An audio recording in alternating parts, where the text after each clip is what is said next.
తల్లి అమ్మోరు ఆ తల్లి చలవేనమ్మ మా ఊరు.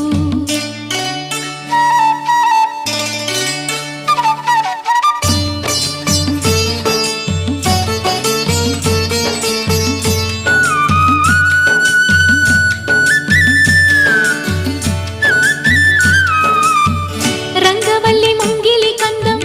రావి చెట్టు రుచ్చకు అందం పట్టు చీర పాపటి బొట్టు కొత్త పెళ్లి కూతురి కందం నడిసొచ్చే తేరల్లే అడుగేసే గౌరమ్మ పండంటి బిడ్డన్ని తొందరలో ఇవ్వమ్మ మురిపించు మువ్వల్లే కనిపించు తుమ్మాయి చెలరేగితే ఊరు పులకించిపోతుంది చల్లని మా తల్లి అమ్మో